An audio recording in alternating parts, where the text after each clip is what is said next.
La dernière chose dont il se souvenait avant de sombrer dans le sommeil, c'était ce supplice nocturne, les ronflements de son colocataire, si puissants qu'ils lui donnaient des envies de meurtre.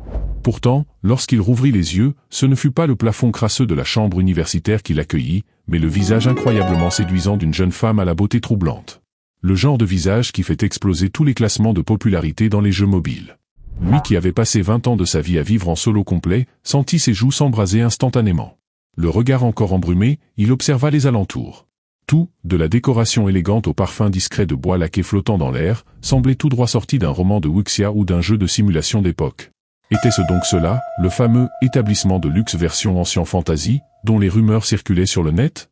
L'impression était si saisissante qu'il crut rêver. Il tenta alors de se remémorer ce qui s'était passé la veille. Il se revit, suant sang et eau, transportant jusque dans sa chambre une antique console VR pesant pas moins de 100 kilos, héritée d'un oncle obscur. Il n'en avait pas vraiment l'usage, et pensait déjà à la revendre sur un site de seconde main pour en tirer un peu d'argent. Mais son colocataire s'était aussitôt moqué de lui, lançant qu'un engin pareil même vendu au kilo à un ferrailleur, prendrait encore trop de place pour que ce soit rentable. Agacé, il avait failli lui sauter dessus, mais son camarade s'était empressé de jouer les médiateurs, inutile de se battre, après tout ils étaient des gens civilisés, et puis avait-il ajouté, n'était-il pas un éveillé? Attaquer un civil même pour une insulte, restait puni par la loi. Dans ce monde, certains humains un jour, avaient vu leur potentiel soudain s'éveiller. Cela s'était produit après l'apparition des portes, des portails reliant leur réalité à un autre monde, peuplé de créatures aussi puissantes que monstrueuses. Face à cette menace, les éveillés étaient devenus le dernier rempart de l'humanité. On raconte que l'un d'entre eux, Asmodeus le roi démon, avait été abattu au prix d'une guerre titanesque. Pourtant, les portails ne s'étaient jamais refermés. Et avec leur présence, un nouveau métier avait vu le jour, aventurier explorateur de mondes parallèles. Lui, Taeyong, n'était qu'un éveillé de rang F, le plus bas de l'échelle. Et cette fameuse console, il l'avait finalement allumée juste par curiosité, se demandant s'il devait la balancer à la poubelle ou tenter de la revendre en douce. Il avait même découvert à sa grande surprise, un vieux manuel d'instruction à l'intérieur. Qui pouvait bien écrire un manuel pour une telle antiquité? Encore plus fou, cette console avait été fabriquée pendant la guerre sémantique mondiale. Qui, dans un tel contexte de chaos, aurait l'idée de lancer une console de jeu? Il avait vite refermé le manuel, puis s'était étalé sur son lit, bien décidé à dormir. De toute façon, il s'en moquait, ce truc, il n'avait qu'à le jeter. Mais le sommeil eut à peine le temps de le gagner que les ronflements infernaux recommencèrent. Il avait sérieusement envisagé de faire taire son coloc à coups de coussin, avant de se résoudre à une autre idée. Il grimpa dans la console, espérant qu'elle puisse au moins l'isoler du vacarme. Peut-être que l'intérieur offrait un minimum d'insonorisation? Il s'était dit qu'il reprendrait sa recherche d'emploi dès le lendemain matin. Après tout, sa mère et sa petite sœur avaient un loyer à payer. C'est sur cette pensée un peu morose qu'il s'était endormi. Mais voilà, pendant son sommeil, la console, appelée ARK 2020, s'était activée toute seule. Et sans même le consulter, elle avait créé un compte pour un jeu nommé Kim Tak-young. Quand il s'était réveillé tremblant, encore honteux de s'être retrouvé face à une beauté aussi renversante, tout lui était revenu d'un coup. Il comprit qu'il n'était pas dans une chambre d'auberge, mais bien dans le jeu. La jeune femme en question, visiblement tout aussi surprise que lui, était en train de marmonner des choses incompréhensibles. Il avait tenté d'engager la conversation, espérant glaner quelques informations, mais ce qu'elle disait ressemblait à du makabaka, du charabia pur. L'ambiance devenait franchement gênante. C'est alors qu'une fenêtre de système s'afficha devant ses yeux. Pendant qu'il dormait, la console avait choisi toute seule le jeu, avait créé un avatar, et même activé un pack linguistique. Grâce à ça, il comprenait désormais les paroles de la demoiselle. Une bonne chose, mais tout ce qu'il voulait, c'était crier « Je n'ai rien fait, moi ». Grâce à une rapide discussion, Taeyong parvint à apprendre que la jeune femme se nommait Yua, et pas n'importe qui. Yua, la numéro 1 du plus prestigieux établissement de divertissement de Shuangxi, une courtisane célèbre, une véritable fleur de jade auréolée de gloire. Rien qu'à l'idée de se trouver face à une telle figure, Taeyong n'osait plus soutenir son regard. Il n'aurait jamais cru que dans un monde pareil, il aurait l'occasion de converser avec une telle beauté. Et tandis qu'il balbutiait encore, le système lui annonça l'activation du tutoriel. Sa première mission, recueillir des informations par l'intermédiaire de Yua et en apprendre davantage sur sa propre identité dans ce monde. Taeyong, fidèle à sa maladresse naturelle, enchaîna 3 questions directes à la suite. Grâce à cette approche, il découvrit qu'il incarnait désormais Jin Taeyong, benjamin d'une famille noble de Taiyuan, dans la région du Shuangxi. Une famille respectée, généreuse envers le peuple durant les grandes sécheresses, sa réputation auprès des gens était donc excellente. Un fils de bonne famille, autrement dit, un riche héritier, pas mal. Sauf que les mots suivants de Yua vinrent briser d'un coup cette petite euphorie. Mais tout à coup, l'ambiance bascula. Ce que Yua lui révéla ensuite fit voler en éclats son petit rêve éveillé. Il venait d'apprendre que le troisième fils de la famille Jin, dont il occupait désormais l'identité, traînait derrière lui une réputation déplorable. Dans les rues, on le surnommait sans détour un vaurien, un bon à rien, un fils de riche décadent et sans scrupules. Sur le moment, Tae-young avait acquiescé machinalement, comme s'il s'agissait d'une rumeur banale sur les rejetons de la haute société. Après tout, n'y avait-il pas dans chaque grande famille un ou deux enfants indignes? Mais son esprit s'emballa lorsqu'il réalisa une chose, la famille Jin ne comptait que 3 fils, et maintenant, il venait d'en devenir le dernier, le fameux bon à rien. À cet instant, le système toujours aussi attentionné, lui offrit un titre spécial, honte officielle de la famille Jin. Il s'efforça de ne pas exploser. Calme-toi, se dit-il, ce n'est qu'un jeu, une expérience virtuelle, rien de réel. Mais un éclair de lucidité vint frapper son esprit comme une décharge, ce n'était clairement pas le moment de jouer. Il avait encore un loyer à payer, un boulot à chercher, sa mère et sa petite sœur comptaient sur lui. Il leva les yeux vers le ciel en criant qu'il voulait quitter immédiatement le jeu. Mais au lieu d'une réponse, ce fut une gêne profonde qui s'abattit sur lui. Yua, déconcerté par cette scène soudaine, avait même l'air de vouloir appeler une amie pour assister à ce spectacle absurde. Un seul spectateur pour un tel numéro, quel gâchis. Et la réponse du système fut cinglante. Quitter? Impossible, absolument impossible. Là, un frisson glacé lui traversa la colonne vertébrale. Il se remémora avec amertume les moqueries de son colocataire. Il aurait vraiment dû jeter cette foutue console aux ordures dès le début. Et maintenant qu'il y pensait, il y avait bien ce manuel d'instruction. Il n'en avait pas lu une ligne, et voilà qu'il s'était précipité dans un piège. Le genre de jeu où l'on n'a droit qu'à une seule vie, mourir ici signifiait mourir dans la réalité.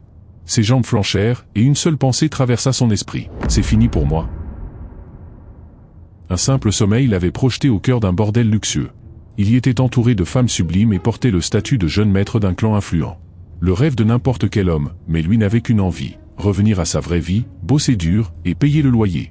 Hélas, cette vie se déroulait dans un monde virtuel, et la règle était claire, une seule mort, et c'est la fin, définitive. Le système, lui, ne se gênait pas pour le lui rappeler, tu es peut-être venu sans le vouloir, mais partir? Pas question. Il n'avait pas été aussi désemparé depuis son interminable crise existentielle de 7749 jours. Cette fois encore, il se retrouva face à un dilemme de vie. Et comme tout héros acculé dans un anime shonen, il céda, il accepta sa défaite. Il se résigna à suivre les ordres du système, et à faire ses missions en paix.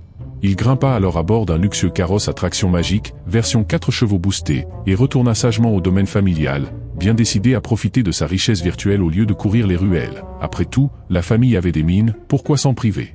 Mais ce maudit système ne lui laissa même pas le temps d'apprécier la cinématique. À peine arrivé, il reçut la seconde phase du tutoriel. Heureusement, cette fois la tâche semblait simple, faire un état des lieux de son personnage. Encore heureux qu'il fût issu d'une famille de maîtres d'arts martiaux. Certes, son niveau n'était que celui d'un 3e classe, mais quand même. Ce qui l'interpella surtout, ce fut ce score de 0 en réputation, absolument humiliant.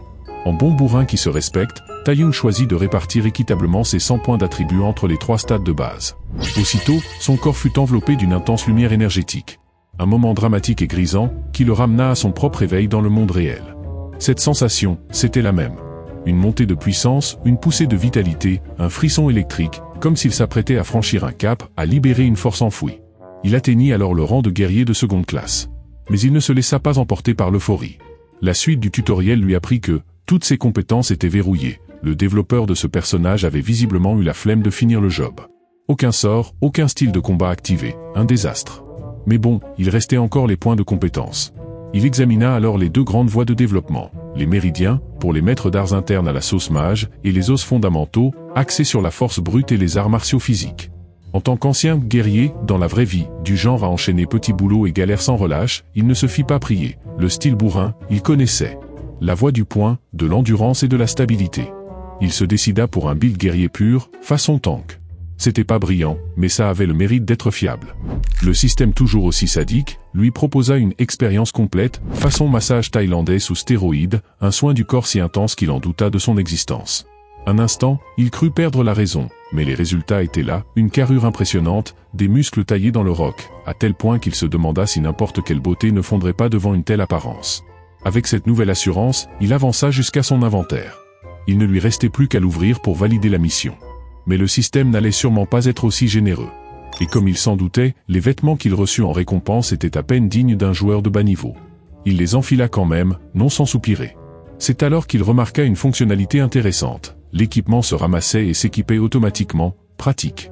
La mission fut validée d'un coup, et une nouvelle s'afficha aussitôt. Cette fois, il recevait même une lance longue dotée d'un effet visuel de dégâts, pas vraiment son style, mais refuser une récompense gratuite?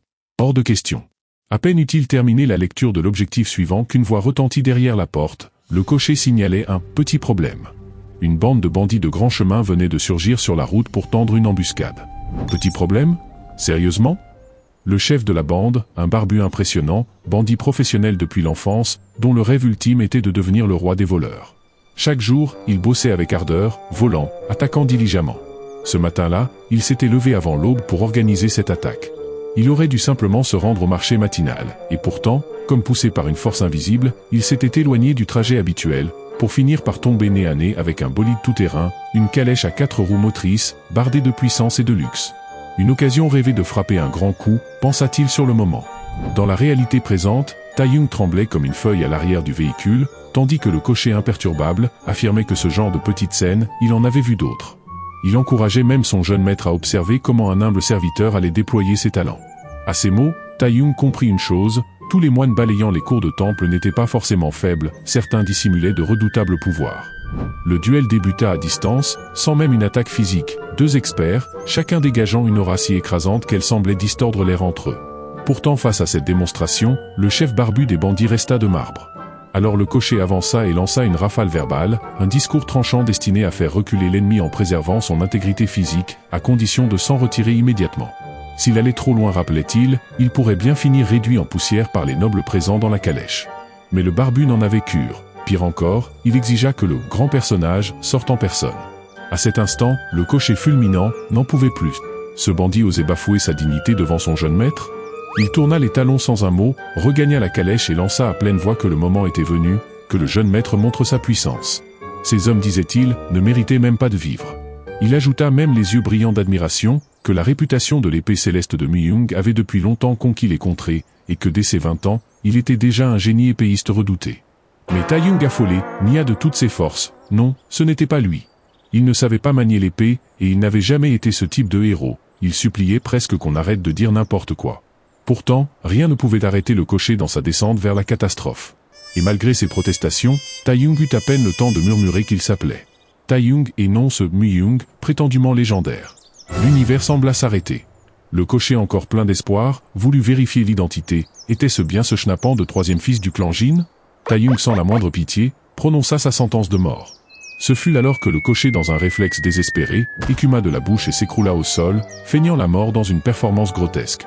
Les bandits eux-mêmes manquèrent de s'étouffer de rire. Mais malgré le ridicule de la scène, ils s'étaient déjà rapprochés, il n'était plus temps d'hésiter. Le système venait d'assigner une nouvelle mission, repousser les bandits. Soudain, un énergumène à la coupe en crête surgit en tête du groupe. Il entama le combat par une attaque, flamboyante de nullité, même un faux Hadouken joué en slow motion dans une fête de village aurait été plus percutant. Tae-young, pris au dépourvu, n'eut d'autre choix que de couvrir sa tête en criant que ça suffisait. La scène était d'une absurdité gênante. En observant la troupe hétéroclite qui se tenait devant lui, squelettique, clown sans envergure, sans doute moins solide que des gobelins débutants, son courage revint peu à peu. Il leva les bras et prit position. 1, 2, 3 pas. Il concentra toute son énergie intérieure dans ses jambes, et la seconde suivante, il s'élança à une vitesse telle que son corps devint flou à l'œil nu. Lorsque le barbu réagit, il était déjà trop tard. La lumière de sa lance fusa comme une traînée d'étoiles. Une frappe, un seul impact, game over. Le système confirma la réussite, ennemi vaincu, niveau augmenté, point de compétence débloqué. Mieux encore, il venait de débloquer une technique secrète du clan Jin. Le tout avait laissé les bandits bouche bée, comme frappés par la foudre. Brandissant sa longue lance avec autorité, il les défia d'un regard. Qui d'autre veut tenter sa chance? 3 mouvements suffirent à Tae-young pour expédier les troubles faits au tapis. Puis il poursuivit son chemin, décidé à rentrer enfin. Appuyé contre la fenêtre, il se demanda pourquoi son colocataire ne l'avait pas encore réveillé. Cela faisait 3 jours qu'il errait dans ce monde. Il se rappela que ce dernier lui avait parlé de la dissociation temporelle dans les jeux VR. Le temps dans le jeu et dans la réalité ne coïncidaient pas, mais honnêtement, c'était trop compliqué à comprendre. Il abandonna l'idée après 5 secondes de réflexion. À ce stade, ce qui importait vraiment, c'était de répartir ses points de compétence. Les techniques du clan Jin, en particulier la maîtrise de la lance et l'art du déplacement, étaient de haut niveau. Et il découvrit même que sa technique de respiration interne appartenait à une classe élite. Son rang s'éleva alors à 2 étoiles. La mission suivante semblait simple, se concentrer, harmoniser son énergie, à condition bien sûr, de ne pas mourir ou de ne pas faire exploser ses méridiens. Théoriquement, cela ne devait poser aucun problème, mais en pratique, il hésitait. L'idée même de faire une erreur le rendait malade. Il cria intérieurement qu'il voulait arrêter. À ce rythme, même le Bouddha lui-même voudrait sortir de sa méditation et le gifler.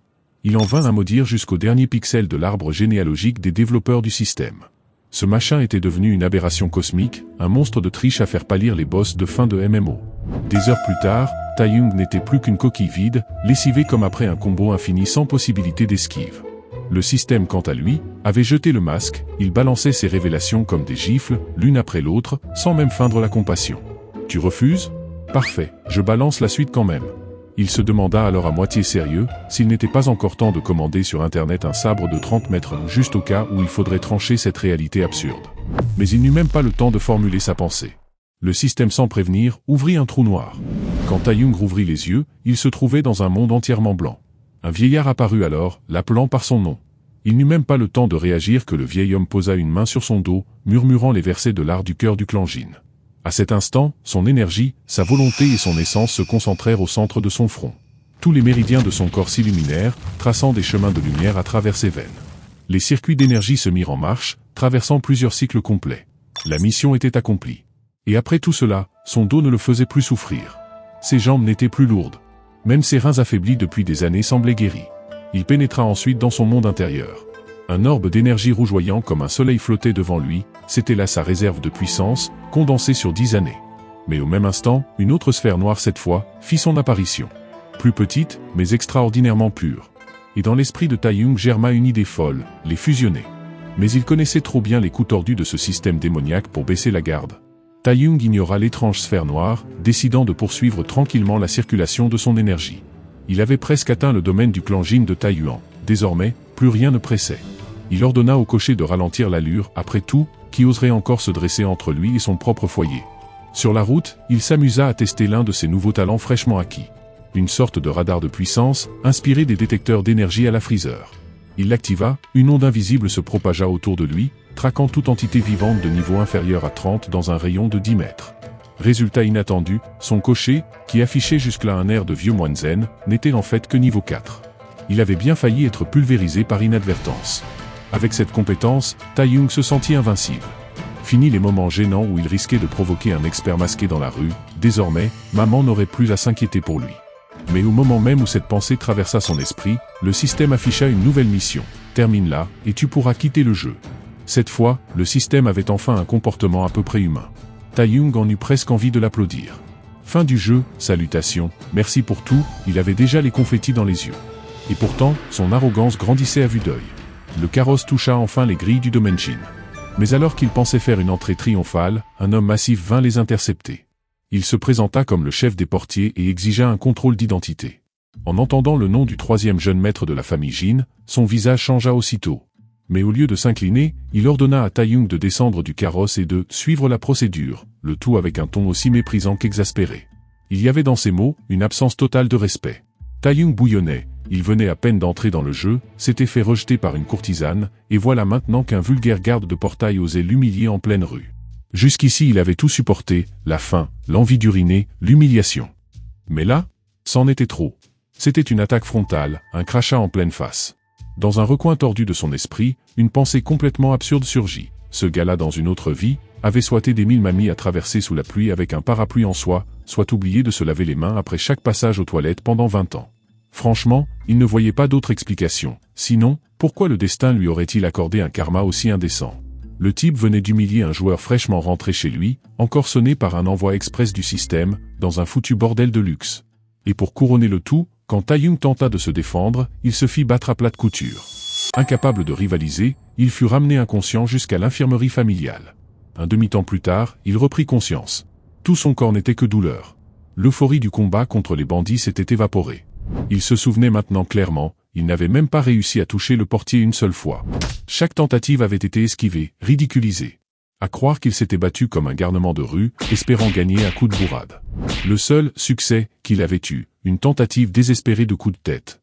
Personne n'y avait cru. Et là, il se demandait, comment peut-il y avoir autant de différence entre les gens? Sans réfléchir, il attribua tous ses points restants à la vitalité. Car à quoi bon frapper fort si on ne peut même pas rester debout? Au même moment, dans une autre aile du manoir, un petit gros était agenouillé, exposant la scène à un membre éminent de la famille. Ce dernier d'un calme glacial, n'y prêta guère attention. Il se leva après avoir congédié le messager, et sortit à grands pas. Un peu plus tard, un colosse fit irruption dans la chambre de Taeyong. Encore groggy, ce dernier ne broncha pas. Il ne reconnaissait pas cet homme, et pourtant quelque chose dans son aura hurlait le danger. Puis, son regard fut attiré par l'étiquette rougeoyante au-dessus de sa tête, niveau inconnu, même le système refusait de chiffrer sa puissance. À cet instant, Taeyong comprit qu'il valait mieux éviter tout contact visuel. Ce n'était pas un adversaire, c'était un cataclysme ambulant. En observant les gestes, les mimiques, la posture du médecin et les manières de l'inconnu, son cerveau d'ordinaire pas très vif se mit à carburer à plein régime. Puis, avec une hésitation mesurée, il tenta le tout pour le tout et murmura « Papa ?» L'homme s'était figé, tel un golem pétrifié par la pelle. L'instant d'après, son regard s'était durci. Sans un mot, il avait congédié le médecin d'un simple geste, puis s'était avancé d'un pas lourd. La panique avait envahi Taeyong, ce regard gravé au fer rouge dans sa mémoire. Il s'était préparé à encaisser, mais le coup ne vint jamais. Contre toute attente, l'homme s'était assis à ses côtés le regard apaisé, et avait posé une main étonnamment douce sur sa tête. Il demanda pourquoi il s'était battu aujourd'hui. Par chance, les blessures étaient superficielles. L'instant avait des accents de tendresse fraternelle, mais la scène restait absurde. Cet homme n'était autre que Jin Wikyung, le fils aîné du clan, le grand frère de Taeyong. Il avait reçu un coup sur la tête, merci au portier, et profita de la confusion ambiante pour simuler l'amnésie. L'échange fut suivi d'un long moment de sollicitude, il prit soin de Taeyong comme d'un enfant fragile, et alla jusqu'à lui assigner un guide personnel pour l'aider à se repérer dans la résidence. Taeyong savait qu'il était un riche héritier, mais il ne s'attendait pas à autant de richesse. Certains trimaient toute une vie pour s'offrir une chambre de 12 mètres carrés, lui, à peine sorti du berceau, vivait dans un manoir royal. Il explora donc les lieux, découvrant des couloirs infinis, des pièces à thème, et une étage entière dédiée aux garde-robes. Les passions de son frère avaient quelque chose de franchement déroutant. Mais d'après cette balade, il finit par atteindre le sanctuaire, une vaste salle remplie à ras-bord de livres, de rouleaux anciens, de parchemins. Il en attrapa un au hasard, un manuel d'art martial. Malheureusement, une technique de 3e zone. Il se souvenait du message du système, il ne pouvait apprendre que 10 techniques au maximum. Pour l'instant, il en possédait 3, la méthode mentale du clan Jin, son pas d'esquive et la technique de lance. Il pensa à jeter ce manuel bas de gamme, mais il se trompait lourdement. Le titre de soutien du clan n'était pas là pour faire joli, car même ce manuel-là, tiré au hasard, révélait une puissance hors du commun. À ce stade, Taeyong en vint à se demander quel genre de karma pourri il avait bien pu accumuler sur 8 générations pour mériter un sort pareil. Pourtant, être un « fils de bonne famille » n'avait clairement pas la même signification pour tout le monde. Car ailleurs, Jin Wikyung son aîné, travaillait encore dans son bureau alors que la nuit était déjà bien avancée. Non seulement les anciens de la famille lui mettaient la pression pour se marier, mais il devait aussi gérer les lubies nocturnes d'un vieil esprit agité, une présence obscure qui au lieu de dormir comme tout le monde, restait éveillé à trafiquer il ne savait quoi.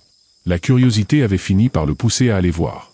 Mais ce qu'il découvrit le laissa sans voix. Son petit frère, réputé pour mener une vie dissolue et oisive, s'entraînait en secret, seul en pleine nuit. Et avec une maladresse telle qu'il parvenait à se tordre la cheville et à se bloquer le dos dans le même mouvement. En le voyant ainsi, Wikyung sans même s'en rendre compte, laissa échapper un sourire attendri. Il avait la même expression qu'un vieux père fier devant les premiers pas de son fils.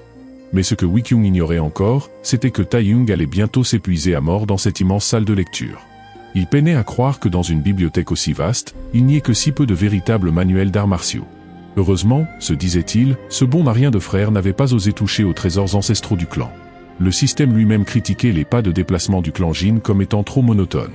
Et même avec un système embarqué, Taeyong n'arrivait pas à les maîtriser correctement. Le moindre écart dans la trajectoire menait à l'échec, le moindre ralentissement était sanctionné. Il dut s'y reprendre jusqu'à l'aube pour enfin les exécuter sans faute. Cela faisait maintenant 5 jours qu'il était prisonnier du jeu, et la seule chose qu'il pouvait faire, c'était s'améliorer. Même les techniques de longévité nécessitaient du repos, alors avant de quitter la salle, il emporta un peu de lecture pour se divertir. Depuis qu'il s'était lancé dans la voie martiale, il dormait moins.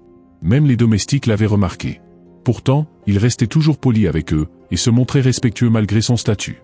Ce matin-là, alors qu'il s'apprêtait à demander s'il restait une pièce libre pour s'entraîner, ses yeux tombèrent sur une scène tellement gênante qu'il aurait voulu s'enfoncer sous terre, ou creuser avec ses orteils un 3 pièces dans le carrelage. Et pourtant, il réussit à faire comme si de rien n'était, rejoignant même la conversation sans broncher. Rapidement, la rumeur atteignit Wikyung. S'il savait garder son calme devant les autres, dès que les domestiques s'étaient éclipsés, il laissa tomber le masque. Il était aussi excité qu'un lycéen apprenant que les examens venaient d'être annulés la veille des vacances. Mais tout ne se passait pas aussi bien dans les coulisses. Certains anciens, tapis dans l'ombre, observaient chacun de ses gestes avec une attention perfide. La moindre erreur, le moindre faux pas, et ils s'en serviraient pour lui arracher le contrôle de la famille. Même le garde du corps Wei Peng s'en mêla, tentant de lui conseiller un plan d'action. Mais Wei Qiong l'interrompit sèchement. Wei Peng ne lâchait pas l'affaire. Il savait que s'il échouait à protéger le troisième jeune maître, ce serait tout le clan qui en pâtirait. Lorsque les critiques devinrent trop virulentes, Wei Qiong n'y tint plus. Il décida de tout miser sur un dernier coup de poker, car lui, il avait vu quelque chose. Quelque chose avait changé en son frère. Depuis cette mystérieuse perte de mémoire, il n'était plus ce gosse arrogant et paresseux. Et au fond, Wei Peng partageait cet avis. Avant que le garde du corps n'ait le temps d'objecter, Wei Qiong donna ses ordres, il fallait assigner une salle d'entraînement secrète à Taiyong. Taiyong ne comprit rien à ces jeux de pouvoir. Quand il apprit qu'on l'envoyait encore quelque part, il explosa, il se jeta au sol, hurla, se roula par terre, protestant comme un enfant en colère. Jusqu'à ce que Wei Peng active son aura guerrière. Immédiatement, Taiyong se calma.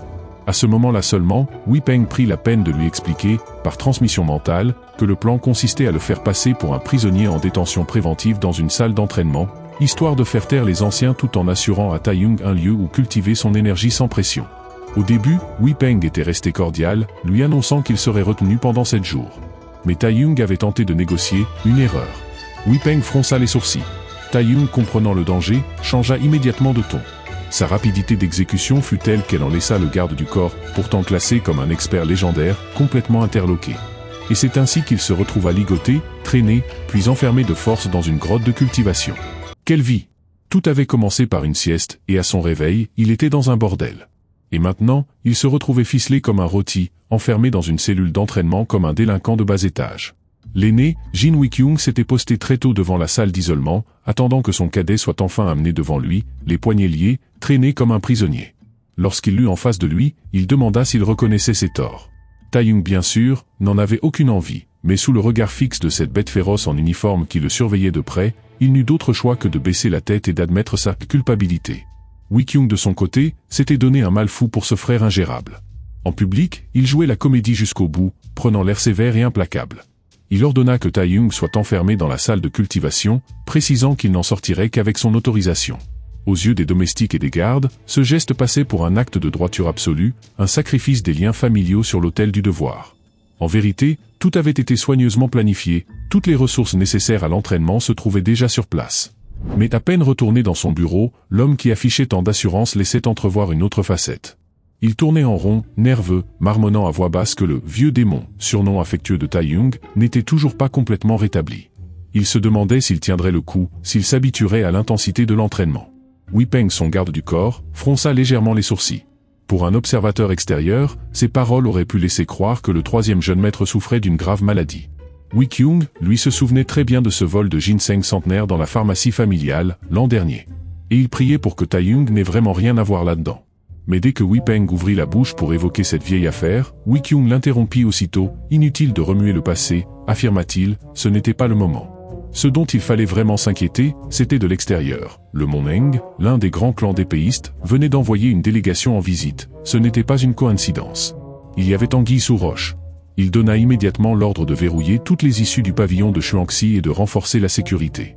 Pendant ce temps, Taiyong, qui ignorait tout de la crise imminente menaçant sa famille, s'était complètement plongé dans son entraînement. Une notification du système l'informa qu'il venait enfin de maîtriser la technique de la lance du clan Jin. De plus, en répétant l'entraînement, il pouvait augmenter ses attributs de base. Il se laissa tomber sur le sol, le souffle court. Ce lieu n'avait rien d'une cellule humide ou étroite. À sa grande surprise, la salle d'entraînement ressemblait presque à une suite de grands hôtels, lits tapissés de peaux de bêtes, arsenal complet accroché au mur. L'endroit était si confortable qu'on n'avait même plus envie de partir. Mais tout le confort du monde ne suffisait pas à calmer un estomac vide. Heureusement, il avait emporté des pilules de jeûne, des médicaments conçus pour supprimer la faim. Il les sortit de son inventaire. L'odeur était violente. Mais il avait trop faim pour faire le difficile. Il avala la pilule d'un coup sec, les larmes aux yeux, et sentit immédiatement son corps se renforcer. C'était une vraie bombe nutritive. Dans les minutes qui suivirent, il sentit ses attributs grimper en flèche. Il consulta ses stats, stupéfait, toutes ses capacités venaient de prendre +2. Pour la première fois, il bénit le système. Ce n'était pas une pilule, c'était de l'or en barre. Jusqu'à ce que son estomac se retourne. Vomissements, nausées, vertiges.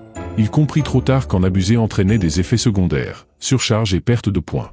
1 heure plus tard, il reprenait l'entraînement de la lance, pestant intérieurement. Il avait sué sang et eau pendant 30 minutes pour gagner un ridicule point de maîtrise. Il eut envie de maudire les développeurs du système sur plusieurs générations. Mais à quoi bon? Se plaindre ne servait à rien. Il reprit l'exercice, avec une méthode différente. Cette fois, il ralentit chaque geste, il exécuta chaque mouvement avec une précision maniaque, comme s'il dansait au bord d'un précipice. C'est alors qu'une autre notification apparut, sa maîtrise des pas du clan Jin venait de s'améliorer. Il ne comprit pas tout de suite, puis réalisa que la technique de la lance et les pas n'étaient pas séparées, elles formaient un tout. Et plus il s'entraînait, plus il sentait son monde intérieur s'élargir. Il n'avait qu'une obsession, devenir plus fort. Son colocataire dans le monde réel venait de se réveiller. Et il avait remarqué que la ARK 2020 tournait toute seule. Il s'approcha et d'un geste retira le casque de Taeyong. Celui-ci émergea lentement du sommeil, comme si on l'extirpait d'un rêve. Son ultime attaque l'avait vidé de son énergie, l'avait laissé inerte. Mais dans ce court laps de temps, il avait atteint le niveau 13, amélioré ses techniques, et même reçu une bague magique. Elle apaisait l'esprit et améliorait la concentration, plutôt pratique. Quant à ses points d'attribut, il les avait tous investis en endurance et vitalité, parce que dans ce monde ou un autre, tenir la distance restait une valeur sûre. Ce regain de puissance le mit en joie. Pourtant, une pensée le hantait encore, ce visage odieux qu'il avait affronté. Il se demandait, si une revanche était possible, quelle en serait l'issue. Et comme si le système lisait dans ses pensées, une nouvelle fonction se débloqua, la simulation de combat. En mode entraînement, il pouvait invoquer des ombres d'anciens adversaires. Avec une limite, les ennemis de plus de 10 niveaux d'écart restaient inaccessibles. Il n'avait que 2 choix à ce moment-là. Évidemment, Taeyong sélectionna sans hésiter, le portier, le redoutable gardien qui l'avait humilié. Face à lui se dressa une silhouette fantomatique, la ressemblance était frappante. Même posture, même expression. Mais pour pouvoir engager le duel, il devait ajuster le niveau du fantôme. Il réfléchit un instant, puis opta pour une version moins puissante. Taeyong avait réglé la puissance de son adversaire à 50%. Il ne tenait pas à se faire démonter par une simple illusion. Pourtant, même en version amoindrie, le système avait parfaitement reproduit ce regard exaspérant, celui qui le poussait à vouloir frapper sans réfléchir. Il lança la première attaque sans attendre, un estoc précis, rapide comme l'éclair. Mais le fantôme ne se laissa pas surprendre, il esquiva l'assaut avec une aisance déconcertante, puis évita tout aussi facilement le balayage qui suivit. Cependant, Taeyong n'en resta pas là, il enchaîna les coups, sans répit, refusant de laisser la moindre fenêtre à l'ennemi pour reprendre l'avantage. À force d'insistance, il finit par le frapper à la tête. Victoire rapide. Ce qui l'étonna le plus, ce ne fut pas d'avoir gagné, mais la vitesse à laquelle il y était parvenu. 2 ou 3 échanges, et c'en était fini. Intrigué, il relança la simulation, mais cette fois-ci, il régla l'ombre sur 100% de ses capacités. Pendant ce temps, au domaine du clan Jin, un groupe d'invités indésirables fit son apparition. Montés sur de puissants destriers, armés de longs sabres incurvés à lame d'hirondelle, ils affichaient une arrogance assumée. Il s'agissait du Mont Heng, les ennemis jurés du clan Jin. Mais Taeyong, lui, était loin d'imaginer ce qui se tramait à l'extérieur. Il était totalement absorbé par sa séance de duel contre l'ombre reconstituée du redoutable portier. L'ennemi semblait au sommet de sa forme. Il se demanda si ce n'était pas juste une ressemblance physique, car à ce niveau de puissance. Comment était-il possible qu'apprendre 2 techniques seulement puisse lui conférer un tel pouvoir? Il en doutait. S'il suffisait qu'un adversaire s'effondre au premier contact, quel était l'intérêt du combat en simulation? Peut-être que le problème venait de l'arme? Il réfléchissait encore lorsque soudain, l'idée jaillit. Pourquoi ne pas transmettre ces techniques aux fantômes? Il confia donc la lance du clan Jin et son pas de déplacement au système, qui les attribua à l'ombre. À présent, le fantôme ne se contenterait plus de ressembler à un adversaire, il agirait comme tel. En plus, cela permettrait au système d'analyser en temps réel les défauts et les points forts des techniques. Là, enfin l'entraînement avait du sens. Mais cette foutue tête à claque continuait de l'énerver. Il se surprit à aimer ce moment. Il y avait quelque chose de grisant dans le fait de progresser, de comprendre ses propres limites, de les surpasser à coups d'entraînement intensif. Il commençait à s'amuser. Une lueur froide jaillit. L'ombre lança une attaque d'une précision chirurgicale, une pointe acérée fondant comme un dragon sur la gorge de Taeyong. Ce dernier esquiva d'un mouvement souple, tournoyant sur lui-même. Un saut, une rotation, yeux fermés et esquive parfaite. Il contre-attaqua, sa lance s'abattit sur l'ombre, combat terminé. À cet instant, son corps se mit à briller d'un halo lumineux. Il venait de passer au niveau 14. La maîtrise de la lance et des pas du clan Jin atteignait maintenant 40%, augmentant considérablement son potentiel offensif. En 5 jours, son progrès avait été fulgurant. Cela lui donna un regain de confiance. Si tout continuait à ce rythme, atteindre le niveau 30 ne serait plus un rêve. Peut-être pourrait-il enfin rentrer dans le monde réel, retrouver sa mère et sa sœur, et payer ce fichu loyer. Il se mit à pleurer à genoux devant le vide, des larmes de soulagement et de promesses muettes. C'est alors que la porte de la salle de cultivation s'ouvrit lentement. Wei Peng, accompagné de 2 subordonnés, entra. Il venait le libérer. 5 jours s'étaient écoulés. Tai Yung n'avait rien vu passer, entièrement absorbé par son entraînement. Alors qu'il pensait retourner se reposer dans ses quartiers, Wei Peng lui annonça qu'il devait d'abord se rendre quelque part, un endroit important. Le grand hall des décrets. Tous les membres influents du clan Jin s'y étaient réunis, ainsi que les représentants du Mont Heng, une délégation d'importance. Tai Yung se gratta la tête. Mont Heng, ce nom lui disait vaguement quelque chose, mais il ne parvenait pas à se souvenir pourquoi. Puis, une intuition étrange surgit, il y avait anguille sous roche. Il tenta aussitôt de trouver une excuse pour gagner du temps. Mais Wei Peng, vif comme l'éclair, lui bloqua le passage. Son regard n'était plus celui du garde indulgent, il avait repris toute la rigidité d'un officier de haut rang. Il exigea une réponse claire. Tai Yung, glacé de sueur, bredouilla que oui, il l'écoutait, il était tout oui. Wei Peng poussa un long soupir, puis demanda d'une voix grave s'il avait réellement tenté de porter atteinte à l'honneur d'une femme du Mont Heng. Le cerveau de Tai Yung s'arrêta net. Qu'est-ce que ces gens racontaient encore, bon sang? Il tenta de se défendre, affirmant qu'il n'avait rien fait, mais Wei Peng ne semblait pas vouloir entendre raison. Tu n'as pas perdu la mémoire? Comment sais-tu que ce n'est pas toi, alors? Cette logique absurde le fit exploser intérieurement.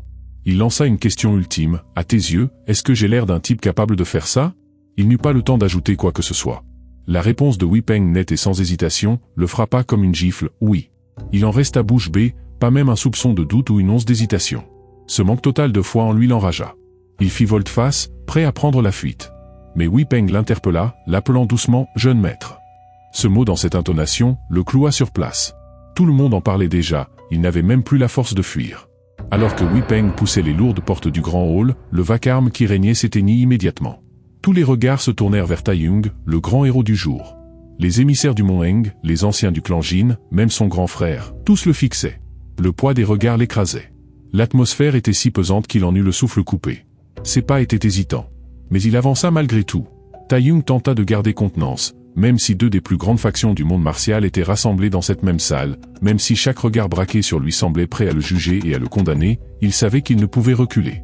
L'homme a besoin d'honneur comme l'arbre de son écorce, il était hors de question de flancher. Mais soudain, une présence glaciale, sinueuse, presque reptilienne, se fit sentir dans son dos. Un frisson lui traversa l'échine. Par pur réflexe, il bondit vers l'arrière, échappant de justesse à une pression invisible. Lorsqu'il se retourna, son sang se glaça. Le type qui se tenait là ressemblait à un cauchemar éveillé. Une carrure bestiale, un regard de tueur, et surtout, un niveau 30. Un adversaire à la puissance écrasante, 2 fois supérieure à la sienne.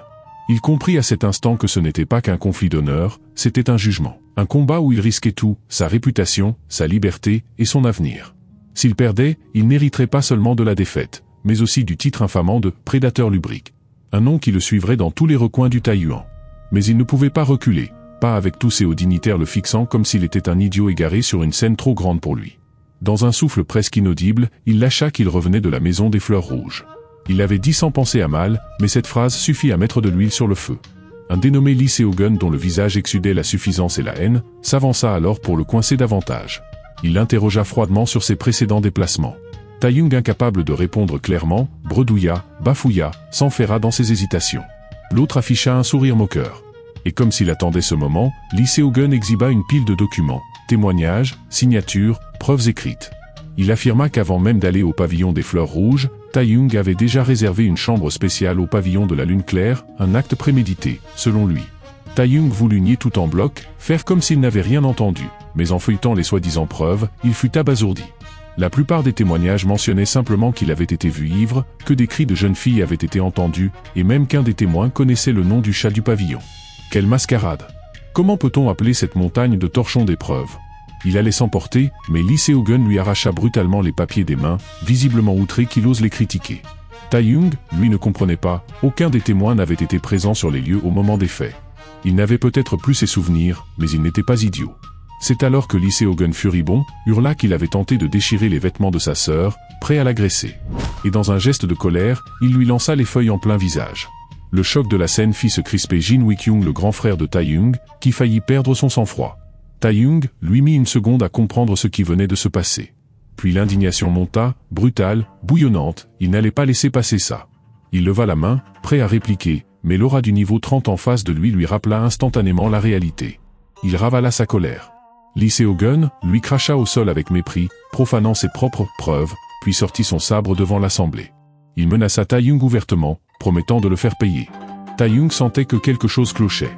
L'attitude de cet homme dégageait une hostilité trop précise, presque mécanique, comme si chaque geste avait été minutieusement programmé. Et soudain, le système s'imposa dans son esprit. Une quête spéciale venait d'être déclenchée, un duel contre Lee Seo-gun.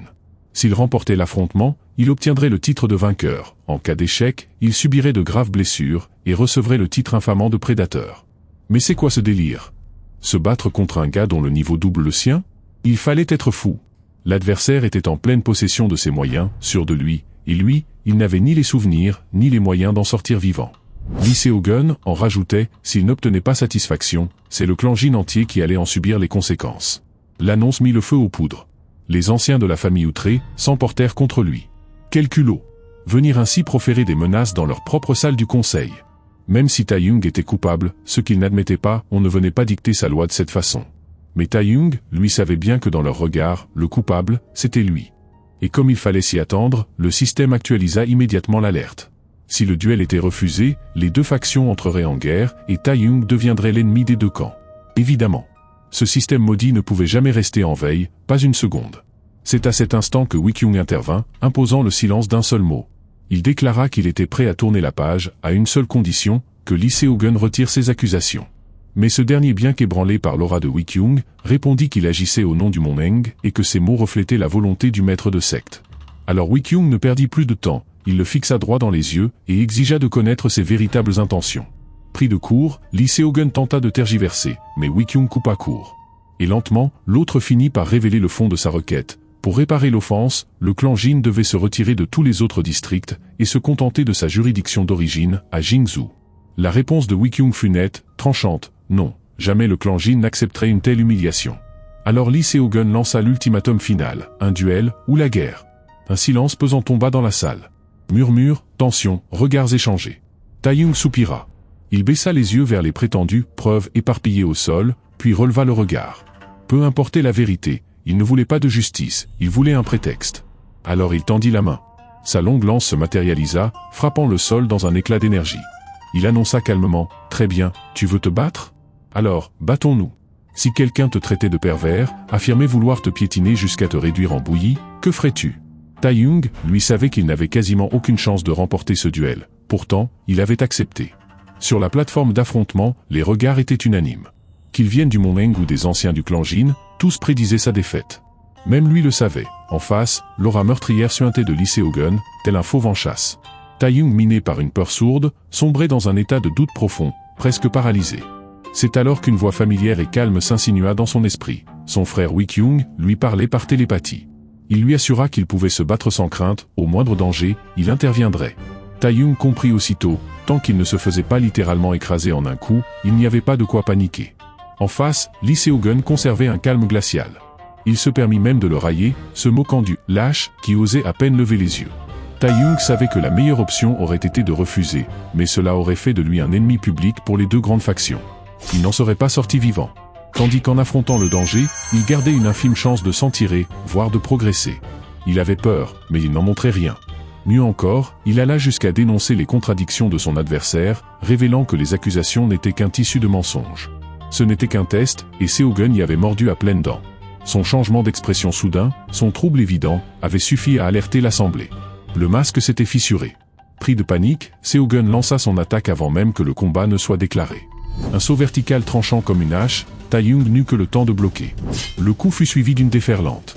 Chaque frappe était plus brutale que la précédente, comme un orage s'abattant sur un champ sans défense, Tae-young peinait à tenir. Mais à mesure que les échanges se prolongeaient, quelque chose changea. Il commença à ressentir le rythme du combat, à percevoir les ouvertures, les failles. Et, l'espace d'un instant, il réalisa que son adversaire n'était pas si terrifiant. Profitant d'une erreur de posture, Tae-young laissa glisser sa lance sur le côté, se servit de l'élan de Seo-gun contre lui, et frappa à la tempe. Le coup était net et précis. Le silence qui suivit fut lourd. L'assistance, choquée, regardait le héros du Moneng chanceler. Lee Seo-gun furieux, voulut activer toute sa puissance, mais Tae-young n'était plus le même. Son regard brillait d'un éclat nouveau. Le mal-être, la peur, la honte, tout avait disparu. Il avançait sûr de lui, et l'on sentait dans sa posture l'arrogance du petit malin qui prend soudain le dessus. Le coup n'était pas qu'un heureux hasard. Il venait marquer la fin de son état de faiblesse. Le système confirma que la condition « peur » avait été levée. Et dès cet instant, le combat devint unilatéral. Taeyong envoya Seogun valser à plusieurs dizaines de mètres. L'autre n'en revenait pas. Comment avait-il pu se faire renverser ainsi? Lui, le fils du chef du Moneng, celui qu'on qualifiait depuis l'enfance de génie de l'épée, cette arène devait être l'écrin de sa gloire, pas sa chute. Et pourtant, plus rien ne pouvait l'arrêter. Ses mouvements devenaient maladroits, désespérés. Le public du Moneng, outré, perdait tout contrôle.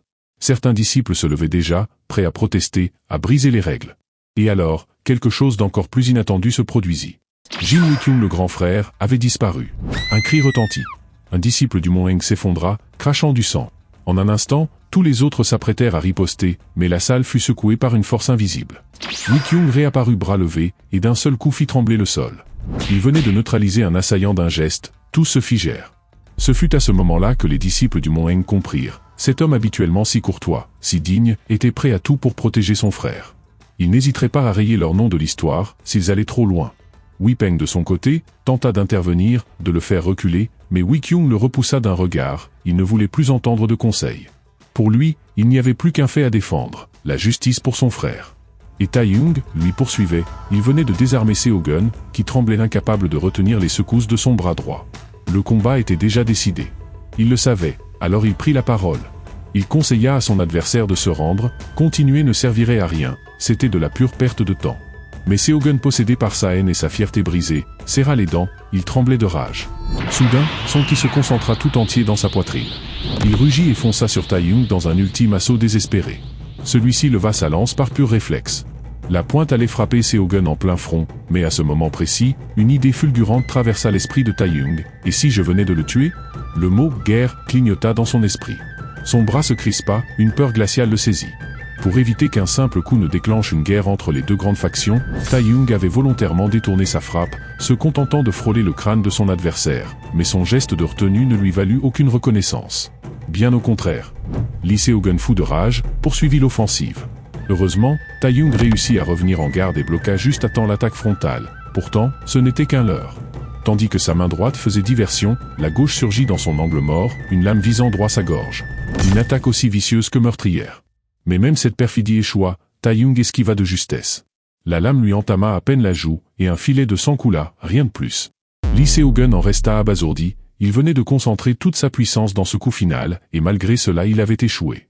Son ultime tentative s'était soldée par un échec, et avec elle, toute chance de victoire s'était évaporée.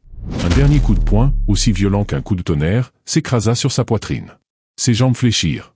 Il tomba à genoux, puis s'effondra, inconscient. Sous les regards stupéfaits de la foule, Taeyong restait debout, haletant. Il avait tenu. Et il avait vaincu. Un sourire discret se dessina sur son visage. Le système implacable afficha alors une nouvelle notification, mission accomplie, titre de vainqueur obtenu. En plus de cela, sa maîtrise du ki venait de franchir un nouveau seuil. Désormais, il pouvait percevoir tout adversaire de niveau inférieur à 50. Sa puissance avait grimpé en flèche. Quelques jours plus tard, dans le bureau personnel de Wikyung, un tableau tremblait entre les mains de Wipeng. Il était furieux. Ce satané seigneur s'était encore une fois enfermé dans son délire de peinture. Il rayonnait de fierté, montrant son œuvre comme s'il s'agissait d'un chef-d'œuvre. Wipeng savait bien qu'en tant que garde personnel, il n'était pas censé critiquer, mais à cet instant, il craquait intérieurement. Toute la matinée avait été sacrifiée à ses gribouillages, et pendant ce temps, les affaires officielles s'entassaient sans fin. Comme pour l'achever, Wikyung sortit d'un geste théâtral une seconde toile de sa manche, il n'avait évidemment pas passé toute la matinée sur un seul dessin. Wipeng, bien qu'impressionné par les récents exploits du troisième jeune maître, refusait de cautionner un tel gaspillage. Déjà, son esprit imaginait l'avenir de ce gamin, un aigle, majestueux, déployant ses ailes dans le ciel. Il n'eut pas le temps de redescendre sur terre, qu'une colombe messagère entra précipitamment. C'était la kata. Et pendant ce temps, sur la route du retour, Lee Seogun s'était brusquement éveillé d'un cauchemar. Il transpirait à grosses gouttes, encore secoué par la défaite. Comment avait-il pu perdre, face à ce type, un habitué des bordels? Sa main glissa sur son front, une douleur aiguë. Il comprit alors que quelque chose n'allait pas. Dans l'ombre derrière le rideau, un homme en noir observait. Terrifié, Seogun se retourna brusquement, pour découvrir un assassin. Un « vieux 6 », comme on les appelait dans la pègre. Le type restait là silencieux, à le regarder comme un prédateur amusé par les convulsions de sa proie. Le poison commençait déjà à faire effet, du sang jaillissait de ses orifices.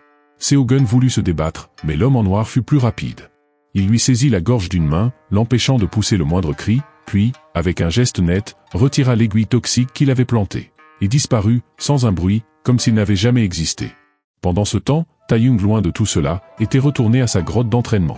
Il continuait sa méditation, le corps immergé dans une brume de concentration. Les scènes du duel lui revenaient sans cesse.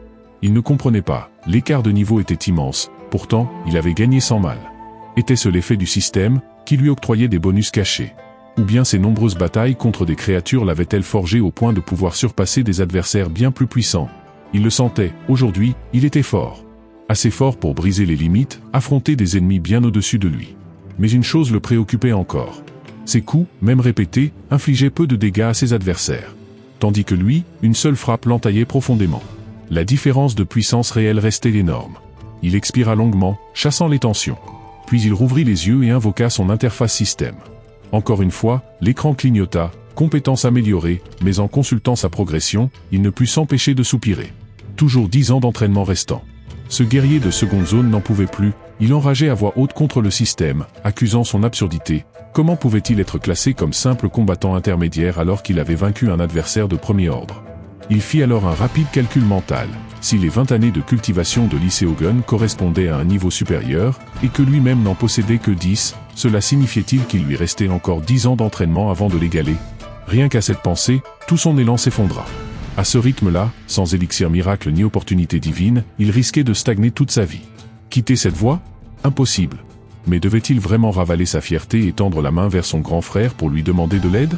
Il se disait qu'il n'oserait peut-être pas refuser, et si cela échouait, il restait toujours cette mystérieuse énergie scellée dans son corps, ce fragment inconnu qui sommeillait en lui.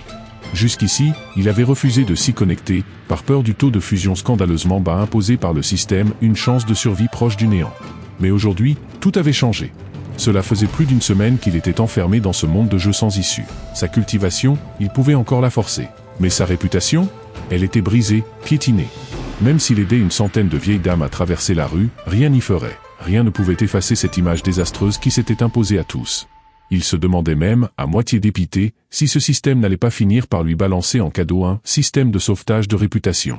Contre toute attente, une notification s'afficha alors. Il venait non seulement d'échapper à la malédiction de l'étiquette « pervers minable », mais il se voyait désormais gratifié du titre de dragon endormi. Mieux encore, plus les gens croyaient aux rumeurs circulant sur lui, plus sa renommée grandissait. Une mécanique absurde, mais diablement efficace. La nuit était déjà bien avancée, mais dans la salle du conseil des Jin, le tumulte ne faiblissait pas. Tous les hauts responsables du clan étaient réunis.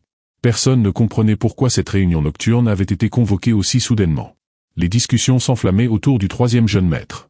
Le plan initial visait à se servir de lui pour ébranler l'autorité de Wikyung, mais désormais, ce projet avait volé en éclats.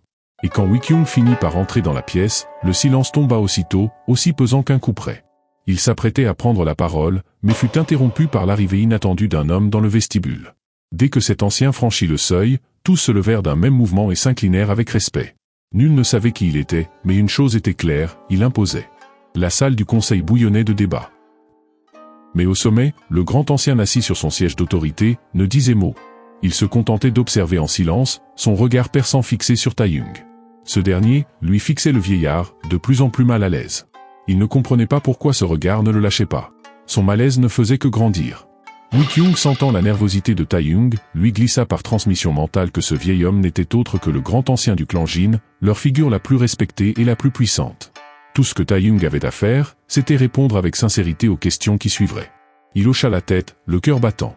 Mais en réalité, il n'avait même jamais rencontré son propre père, alors un grand-oncle, il n'en avait même jamais entendu parler. Le silence fut brusquement rompu par une voix autoritaire déclarant l'ouverture de l'assemblée familiale. La première question tomba aussitôt, tranchante. Taeyong était-il ou non le responsable de l'empoisonnement de Lee Seogun? Il resta figé, abasourdi, il n'avait même pas été informé de la mort de ce dernier, et voilà qu'on l'accusait sans preuve. On lui demandait même de fournir lui-même les preuves de son innocence, il soupira profondément. Quelle époque, où les ignorants du droit étaient légion. N'était-ce pas une règle élémentaire que celui qui accuse doit prouver ses dires? Ces propos pourtant logiques, ne firent qu'attiser la colère d'une partie des anciens. Un vieil homme chauve tenta alors de détourner l'attention en posant une nouvelle question, qui était responsable du scandale? Qui avait eu un comportement indigne, ternissant l'honneur de la famille? Et surtout, qui avait osé offenser la perle précieuse du clan de l'épée de Heng? Taeyong comprit enfin. Toute cette mise en scène n'avait qu'un but, le faire tomber. Mais un ancien du clan principal s'interposa, il affirma qu'il ne s'agissait que d'un duel de démonstration. Comment pouvait-on accuser ainsi un jeune homme d'avoir causé tous les torts? Du côté des anciens de la branche secondaire, on protestait avec véhémence. Le clan Jin, disait-il, était un clan honorable. Contrairement à la famille Tang de Xuanzhou, il n'avait jamais eu besoin de poison pour vaincre. Le débat tourna à l'affrontement verbal entre les deux factions du clan. Puis, au comble de la tension, une voix froide proposa de livrer simplement la tête de Taiyong, pour apaiser la colère de l'autre camp et éviter la guerre. Même les anciens de la branche Sun furent stupéfaits. Le vieil homme à la barbe touffue, toujours franc et sans détour, n'hésita pas à exposer les conséquences d'une telle affaire. Il fallait bien l'admettre, la secte de l'épée de Heng surpassait en puissance le clan Jin. En cas de guerre ouverte, ce serait un carnage sans nom, et peut-être même l'anéantissement total du clan. Pour éviter cette issue, il n'y aurait qu'une seule solution, livrer le troisième jeune maître, source de tous les troubles. Un silence glacial tomba sur la salle du conseil. L'air devint si pesant qu'on aurait pu croire le temps figé.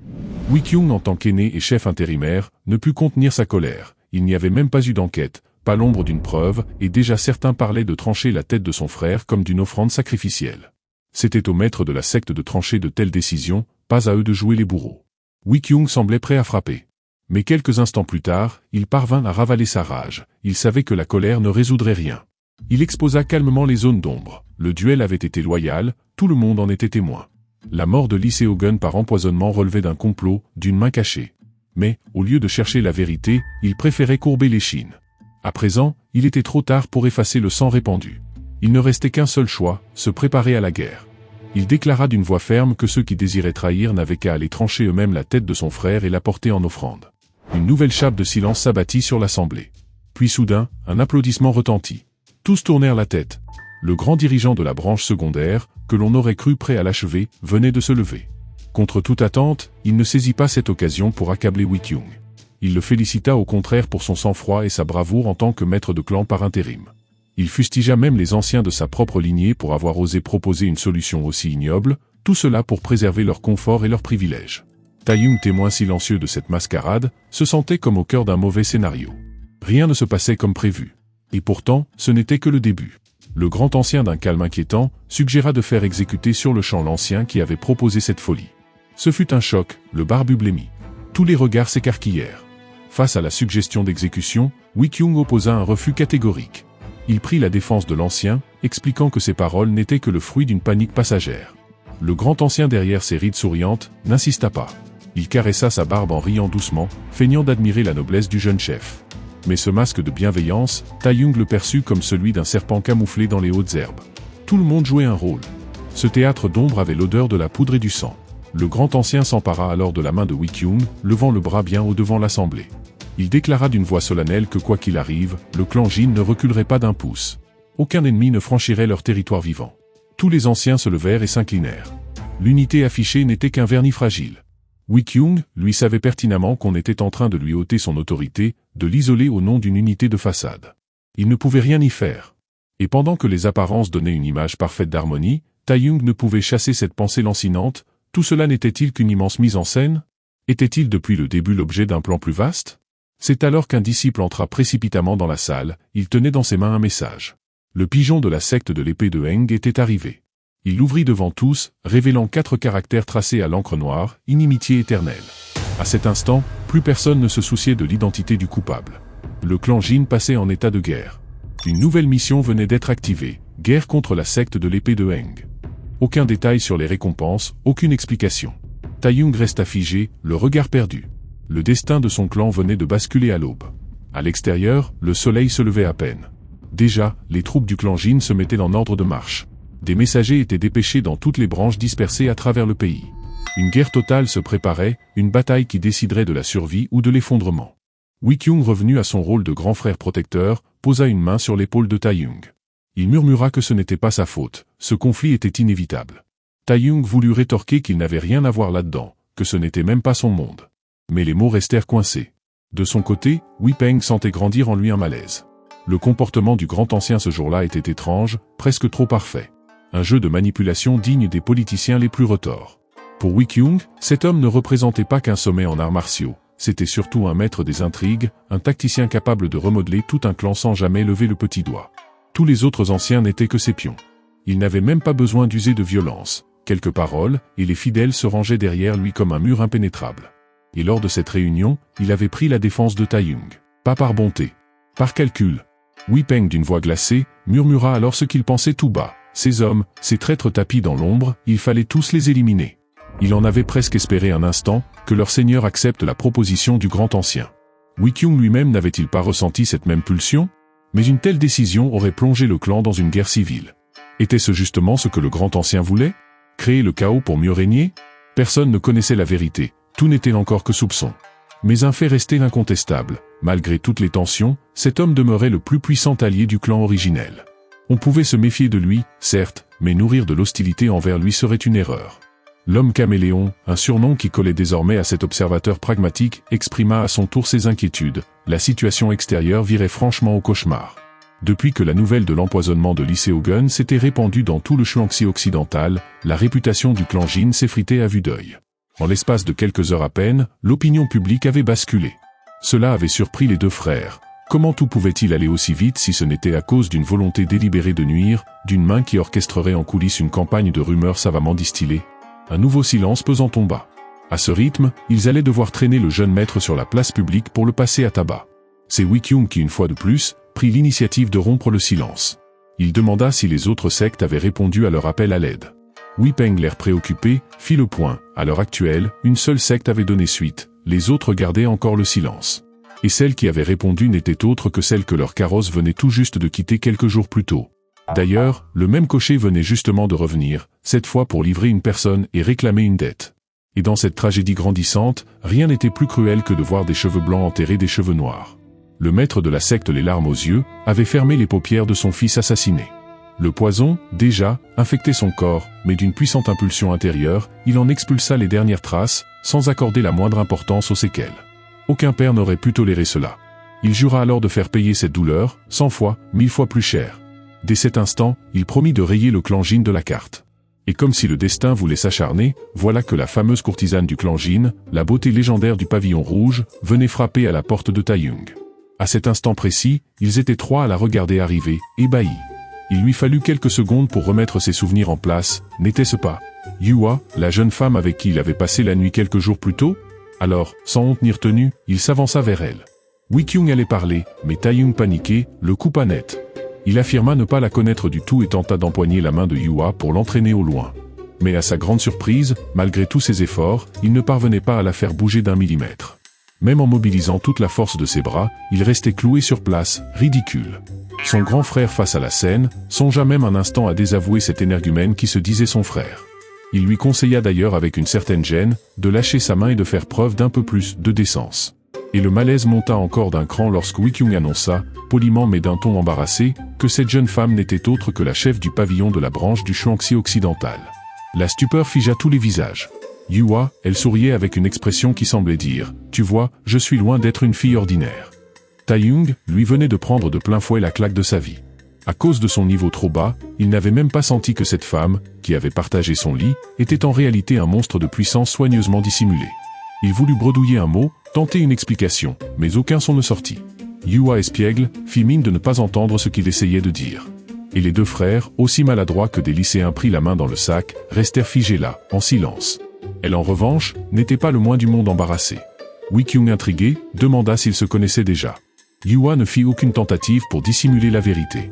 Elle répondit qu'après tout, Taeyong était un client régulier. Et le pavillon rouge, qui n'était rien d'autre que la façade culturelle de leur branche du Shaanxi, venait de dévoiler son rôle dans cette affaire. Mais ce bavardage ne pouvait durer. Il était temps de passer aux choses sérieuses. Wei Qiong solennel remercia les représentants du pavillon pour avoir accepté de les aider en ces temps critiques. Il voulut cependant comprendre ce qui les avait poussés à leur venir en aide. Yua répondit sans détour, la première raison était purement stratégique. En analysant les multiples scénarios envisageables, leur clan était parvenu à une conclusion simple, même au prix d'un risque énorme, même face à une potentielle défaite, aider le clan Jin leur rapporterait bien plus que de rester neutre.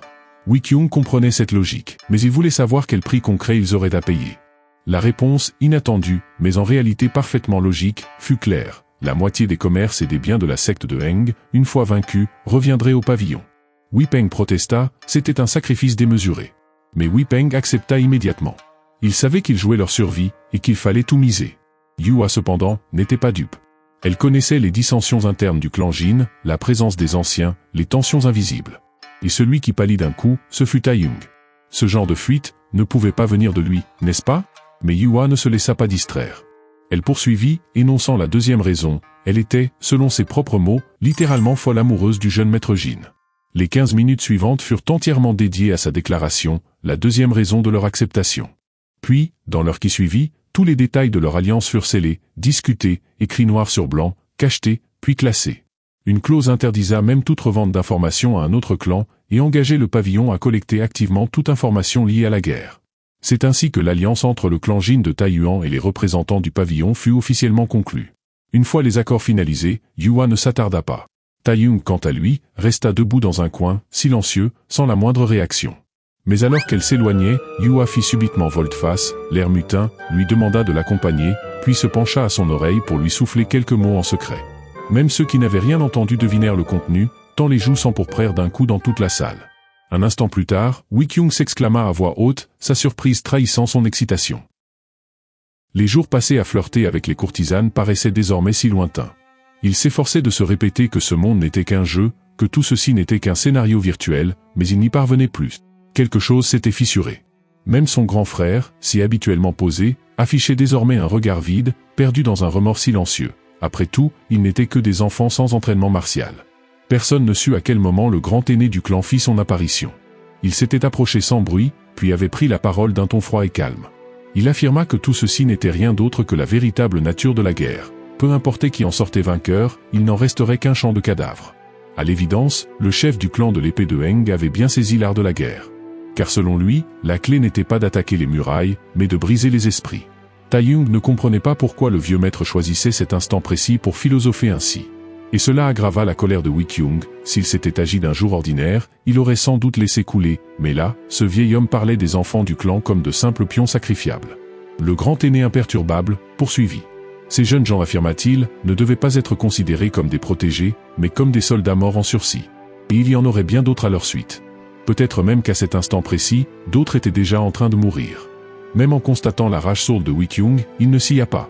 D'un ton toujours égal, il énonçait les faits. Les monts d'argent, les entrepôts de prêts, les réseaux de crédit, tous ces points stratégiques, la secte de Heng pouvait les atteindre. Tout cela, Wikyung le savait pertinemment. Les premiers à tomber seraient sans nul doute ceux qui occupaient ces postes avancés. Les pigeons voyageurs n'étaient plus suffisants, on se mentait à soi-même pour ne pas souffrir. Le grand aîné précisa qu'il ne disait pas tout cela pour blâmer qui que ce soit. En réalité, il reconnaissait que la décision de Wikyung était juste. Mais cela n'empêchait pas le cœur du frère aîné de vaciller, cette responsabilité pesait bien trop lourd. Et le vieux maître reprit, impassible, la guerre, dit-il, ne faisait que commencer. Et qu'il n'oublie pas une chose, c'était à lui de répondre devant les centaines de membres du clan Jin de Taiyuan. Wikyung, bien que rongé par la colère, savait qu'il disait vrai. Dans ces moments-là, plus que jamais, il devait tenir bon. Taeyong de son côté, observait cette joute verbale, médusée. Il n'aurait jamais cru voir un jour ces deux géants du clan, pourtant si souvent en désaccord, faire front commun à l'approche du conflit. Mais le grand aîné n'avait pas encore fini. Il tourna soudain son attention vers Taeyong, avec une lueur glaciale dans les yeux. Suivant une logique cruelle mais limpide, il déclara qu'un homme tel que lui, descendant direct de la lignée principale, se devait, par honneur et devoir, de partir en première ligne. Il parla même d'un exploit prétendu, l'élimination d'un groupe de bandits par un certain dragon endormi du Shuangxi occidental. Les échos de cette histoire lui seraient parvenus. Le sang de Taeyong se glaça. Et ce fut encore pire lorsque le grand aîné proposa froidement de l'envoyer au front. Il se tourna vers Wikyung pour recueillir son avis, et ce dernier, sans même réfléchir, acquiesça. Le cœur de Taeyong bascula aussitôt dans le vide, comme happé par un précipice sans fond. Seul lot de consolation, il ne fut pas expédié dans la salle du Conseil des Anciens comme l'avait initialement suggéré le vieux maître. Grâce à l'insistance de son frère, il reçut une affectation plus modérée, il serait nommé chef d'escouade de reconnaissance. Une équipe de 5 personnes placées sous ses ordres. Leur objectif, accomplir diverses missions jusqu'à atteindre 100 points de mérite. Quant à la récompense, elle resterait à la discrétion du système, aléatoire, comme toujours. Il savait bien qu'il n'était que dans un jeu, mais depuis peu, les images de ses enfants déchirés par la guerre hantaient son esprit. Il ne savait plus vraiment depuis quand, mais il avait fini par voir les PNJ comme des êtres humains. Malgré tout, l'escouade de reconnaissance en comparaison était loin des lignes de front. Moins exposée, moins risquée. Ses 5 coéquipiers avaient été désignés à la hâte. Ils semblaient encore désorientés, à une exception près. Un individu en particulier paraissait étrangement enthousiaste. Quant au dernier, il dégageait une aura franchement désagréable, mais peu importait. À partir de maintenant, ils étaient ses hommes. Pendant ce temps, dans le bureau principal du clan Jin, Wikyung fixait le ciel par la fenêtre, pensif. Wipeng, attentionné, vint l'informer que Taeyong était parti la veille, à midi, comme prévu. Il devrait atteindre sa destination dans les 2 jours. Wikyung ne sembla pas inquiet. Il répondit à Wipeng de ne pas trop s'en faire. Taeyong était désormais un homme, un vrai. À ce moment précis, un pigeon surgit de l'horizon. Il apportait un message urgent. Les alliés du pavillon avaient donné des nouvelles. Zhaobi, accompagné de 40 hommes, venait d'apparaître à Zhangjiang. Wikyung n'en revenait pas. Ils avaient parcouru des centaines de kilomètres en quelques jours. Et s'ils passaient Zhangjiang et Fengong, alors plus rien ne les séparerait de Taiyuan. Or, des membres du clan, des femmes, des enfants, se trouvaient encore sur place. Le vent printanier n'avait pas ramené la paix au sein du clan. Et ce Zhaobi n'était autre que celui que l'on surnommait le tueur sans hésitation, une vraie bête, sans cœur. Même face à des innocents désarmés, il ne faisait preuve d'aucune pitié. La situation était critique. Wikyung donna immédiatement l'ordre de sélectionner 50 guerriers pour se rendre à Zhangjiang et ramener les membres du clan sains et saufs. Mais un doute surgit en lui. Où se dirigeait exactement Taeyong? Était-il réellement conscient du danger? Existait-il vraiment des hommes nés pour tuer, insensibles à la moindre compassion? À cet instant, le groupe de reconnaissance de Taeyong terminait un entraînement en formation. Et à vrai dire, le jeune chef n'était pas mécontent du résultat. En si peu de temps, ils avaient déjà adopté une certaine rigueur, et cela suffisait pour l'instant. Dans les entraînements réels, Taeyong surpassait déjà bien des chasseurs du monde originel, ceux qui n'avaient jamais effleuré la moindre once de puissance spirituelle. Pourtant, au moment même où il commençait à imposer sa dynamique au sein du groupe, un bouclier s'écrasa violemment au sol, brisant le fragile équilibre. C'est Mujin qui protesta le premier, il en avait assez. À ses yeux, tout ceci n'était qu'un jeu d'enfant orchestré pour satisfaire les caprices d'un jeune maître insupportable, alors que l'heure était grave et que chaque seconde comptait. Très vite, d'autres membres de l'escouade lui emboîtèrent le pas, chacun exprimant son mécontentement. Aucun d'eux n'était un soldat professionnel, que pouvaient bien leur apporter ces manœuvres de formation? Un tel équipement? Des armes? Il n'était pas là pour faire de la figuration. Dans ce tumulte, seul Xiumi osa prendre la défense du chef d'escouade. Il assurait que ce dernier avait une stratégie bien à lui, que rien n'était laissé au hasard. Mais Mujin depuis le début, méprisait ouvertement ce soi-disant « troisième jeune maître ». Et cette fois, il n'hésita pas à l'insulter en public, rejetant sans vergogne sur lui toute la responsabilité de la guerre à venir. Taeyong s'approcha calmement de lui, son regard durcissant à mesure qu'il prononçait ces mots. Il le prévint sèchement, ce genre de comportement frôlait l'insubordination pure. Mais l'autre, aveuglé par sa colère, persista, allant jusqu'à pointer un doigt accusateur sous le nez de son supérieur. Ce fut alors comme un déclic. Taeyong, sans même froncer les sourcils, leva une main et lui asséna une gifle sonore. Le mouvement fut net, précis. Avant même que Mujin ait le temps de riposter, une seconde frappe aussi fluide qu'un coup d'aile de faucon, le projeta violemment en arrière. L'homme tenta bien de contre-attaquer, mais en dépit de ses efforts, il ne réussit même pas à effleurer son adversaire. Finalement, il fut une nouvelle fois balayé par un revers de paume et s'effondra sur le sol, inconscient. Le silence s'abattit aussitôt, tous les coéquipiers figés regardaient Taeyong comme s'ils découvraient un autre homme.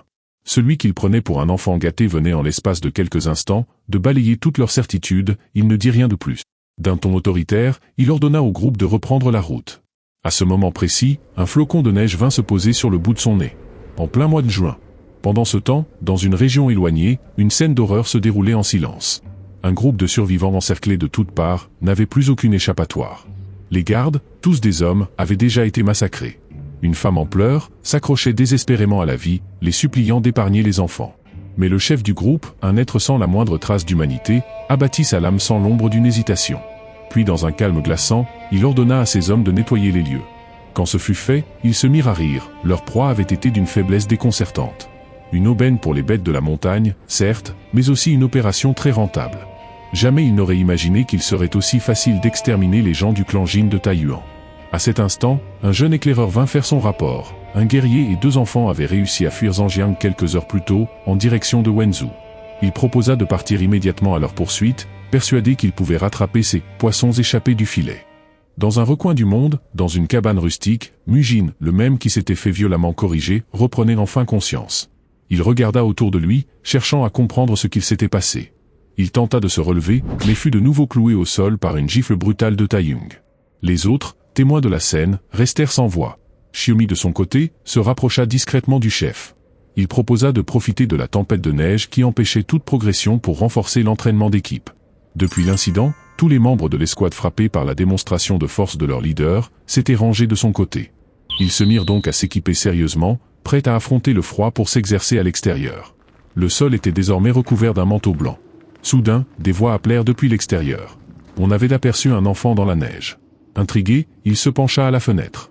Dans ce désert blanc et glacé, 2 enfants marchaient à pas lents. Que faisaient-ils là, au cœur de ces montagnes sauvages, alors que la tempête faisait rage?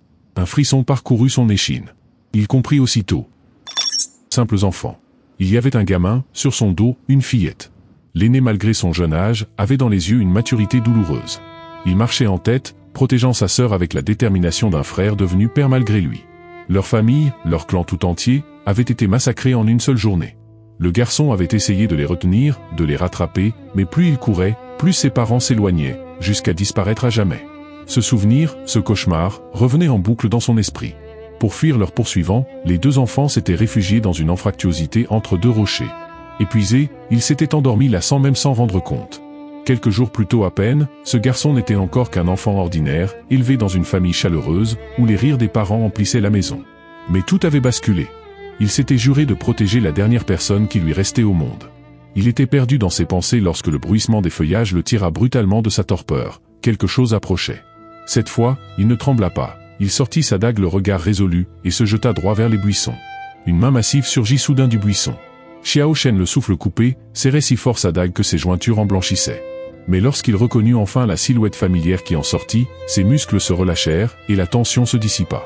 L'oncle Gong, sans même s'accorder un instant de repos, jeta un dernier regard circulaire aux alentours, puis chargea la petite sur son dos et annonça qu'il était temps de repartir.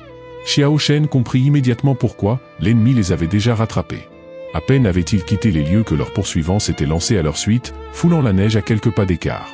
Sans le savoir, les 3 fuyards se dirigeaient vers Wenzhou, luttant contre le vent et les flocons, mais lorsqu'ils gravirent la montagne, ils réalisèrent avec horreur ce qu'ils avaient négligé, leurs traces de pas dans la neige fraîche trahissaient leur passage. Cette erreur de jugement fut fatale, elle permit aux ennemis de les localiser sans le moindre effort. Face à l'impasse, Xiao Shen ne ressentit plus ni confusion ni peur. D'un geste ferme, il tira son couteau. Puisque fuir n'était plus une option, il se promit de mourir debout, comme un homme. Mais l'oncle Gong n'était pas du même avis. Il attrapa la fillette et la jeta sur le dos du garçon en ordonnant d'un ton tranchant de partir immédiatement. Vivre, c'était la priorité. Dans son monde à lui, un adulte ne sacrifiait jamais un enfant. Il avait vécu suffisamment longtemps pour savoir ce que cela signifiait. Il glissa même quelques mots d'encouragement à Xiao Shen, l'assurant que ce n'était pas encore sa fin. Xiao Shen, bien sûr, savait ce que cela impliquait. Ce moment n'était rien d'autre qu'un adieu, un véritable adieu, entre les vivants et ceux qui allaient bientôt rejoindre les morts. Mais il n'avait pas le droit de mourir. Quelque chose de plus grand que lui semblait le guider. Et au milieu de ce chaos, un caractère se formait lentement dans son esprit. Jin, l'aurore, le renouveau, l'espoir. À cet instant, Taiyong, dont le cœur s'était serré sans raison apparente, n'attendit pas une seconde pour ordonner la retraite. Un des membres de l'escouade tenta de l'arrêter. Le petit cheval, dans une tempête pareille, ne tiendrait pas. Et ses 2 enfants, que feraient-ils? Mais Taiyong ignora délibérément la remarque, il abandonna l'animal sans un mot et prit les devants. Voyant que personne ne réagissait, il se retourna, le ton monté d'un cran, il ordonna à ses hommes de prendre les sacs et de réveiller Mujin. Ce n'était pas un caprice, il sentait l'approche d'un malheur imminent. Et chaque fois qu'il avait ce pressentiment, il s'était révélé juste. Mais pendant que ses subordonnés hésitaient, tergiversaient, les poursuivants les rattrapèrent enfin. Dès le premier regard, Taiyong sut à qui ils avaient affaire. Ces gens n'étaient pas de simples adversaires, ils étaient l'incarnation même de la violence. Il connaissait ce genre de récit sanglant, où chaque seconde compte. Le système déclencha immédiatement une mission urgente, secourir les survivants de la division de Sulin. La tension monta d'un cran, les 2 groupes se faisant face. Taiyong ordonna instantanément la formation de combat. Les ennemis, eux, n'en avaient cure, ils chargèrent tête baissée, sans la moindre formation, mus par une folie meurtrière. Dans l'esprit de Taiyong, tout était encore incertain, son équipe n'avait aucune garantie de victoire. Pire, ces hommes étaient pour la plupart de jeunes recrues à peine formés. Leurs gestes étaient maladroits, certains tremblaient rien qu'à l'idée de tenir une arme. Il ferma les yeux un instant, mobilisa sa puissance intérieure pour évaluer la menace. Si l'ennemi s'avérait trop puissant, alors il fuirait. À 30 mètres de distance, les assaillants approchaient dangereusement. Ses compagnons, gagnés par la panique, ne savaient plus s'il fallait se battre ou fuir. Le silence pesait, comme si chaque battement de cœur résonnait à travers la neige. Puis d'une voix ferme, Taiyong lança un nouvel ordre, se mettre en position défensive. Il sortit seul des rangs et leur dit de rester là, d'ouvrir les yeux et de bien observer, car cette fois, c'était son tour de jouer.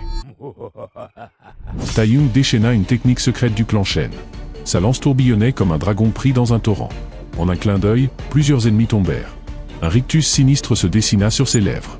La fortune, la gloire, le chaos, tout cela allait enfin lui appartenir.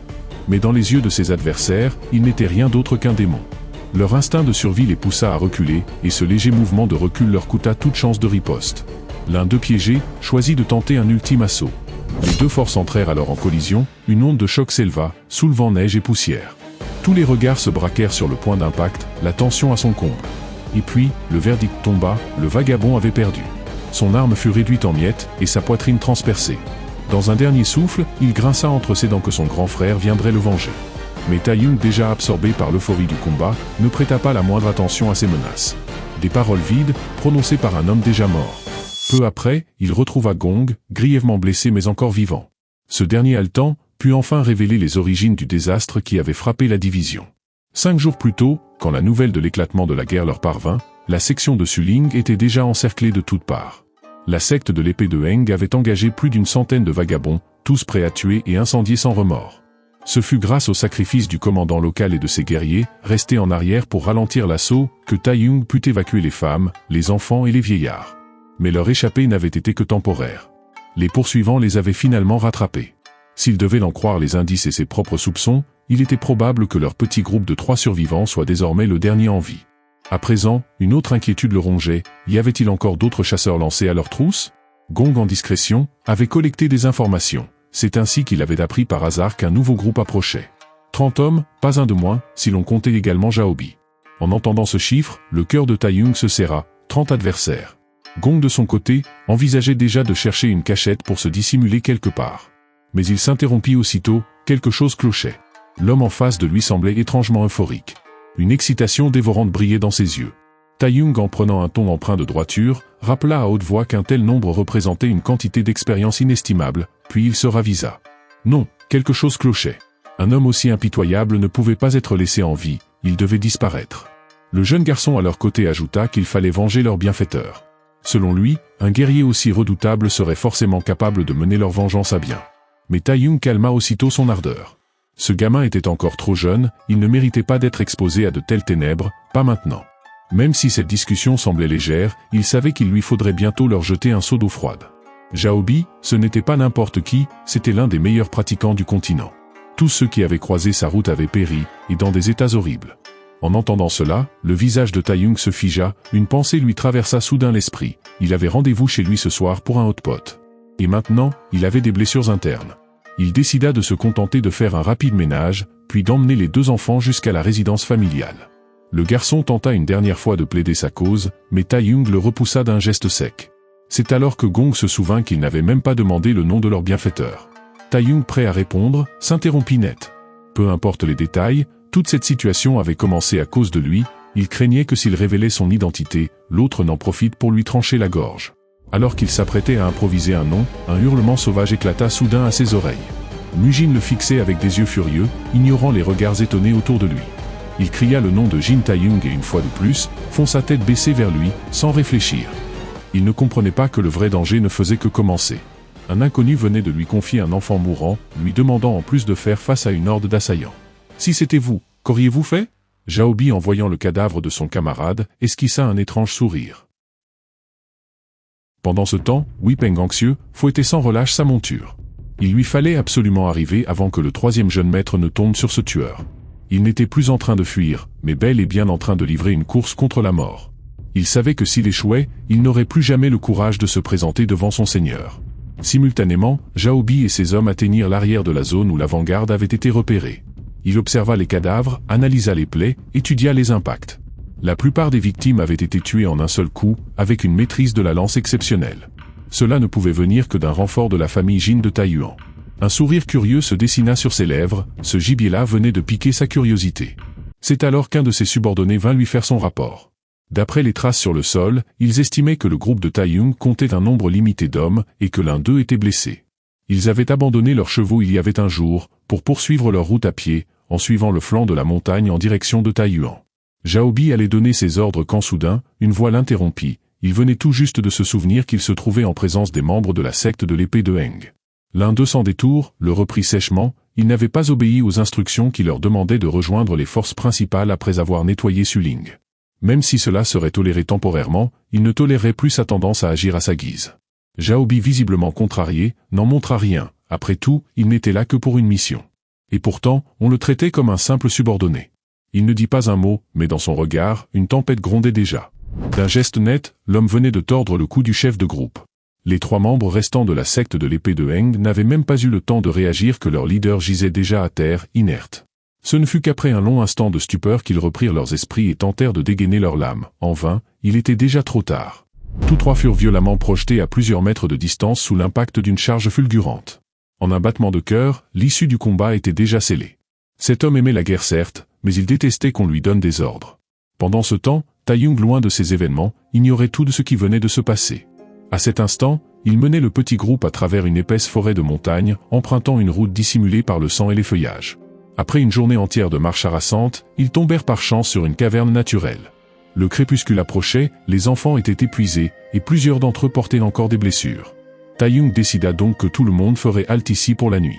Alors que tous dormaient profondément, lessivés par la fatigue, seuls Taiyong et Gong restaient éveillés, assis face à face devant le feu de camp, silencieux. C'est finalement Taiyong qui brisa la glace en évoquant, maladroitement la lune, le ciel, la terre, des banalités sans queue ni tête.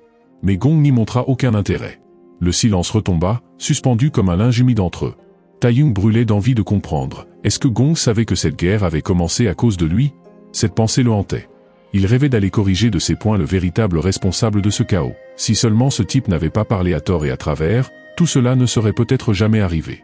Mais alors qu'il s'enfonçait dans ses rancœurs, l'oncle Gong prit la parole. Il avoua qu'il avait entendu dire jadis que le 3e fils de la famille Jin était un fainéant invétéré, égaré dans l'alcool et les plaisirs faciles, et que cela avait ruiné sa maîtrise des arts martiaux. Pourtant, après 2 jours à ses côtés, ces rumeurs lui semblaient désormais absurdes, il n'y croyait plus une seconde. Quant au bruit qui courait sur la secte de Heng, il ne savait trop quoi penser. Qu'était réel? Qu'est-ce qui relevait de l'invention? À peine avait-il fini de parler que sa gorge fut prise d'une violente quinte de toux. Du sang jaillit aussitôt de sa bouche. Taiyong se redressa brusquement, stupéfait. Que se passait-il? En réalité, Gong était empoisonné depuis un bon moment déjà. Les vagabonds qu'ils avaient affrontés auparavant avaient enduit leur lame de poison. La dose était sans doute faible, ce qui expliquait le délai avant l'apparition des symptômes, mais il était maintenant trop tard. Taiyong fouilla aussitôt son inventaire, priant pour y trouver un antidote ou un remède d'urgence. De son côté, Gong ne pensait qu'aux 2 enfants. Il voulait les protéger coûte que coûte. Alors que Taiyong continuait de retourner frénétiquement ses affaires, Gong posa calmement une main sur son bras pour l'arrêter. Il voulait lui confier une dernière volonté. Dans ce dernier souffle de lucidité, il plaça son espoir en cet homme qu'il connaissait à peine, veiller sur les 2 enfants et les ramener vivants à leur foyer. La mission venait de changer. Plus de gains, plus de récompenses, seul comptait le retour. L'homme que tout le clan méprisait comme un fils de riche frivole, bon à traîner dans les bordels et les fêtes, et pourtant, en ce moment précis face à la mort, c'était à lui qu'un homme mourant remettait les dernières braises de son devoir. Mais Taiyong, lui, ne voyait là qu'un scénario de plus.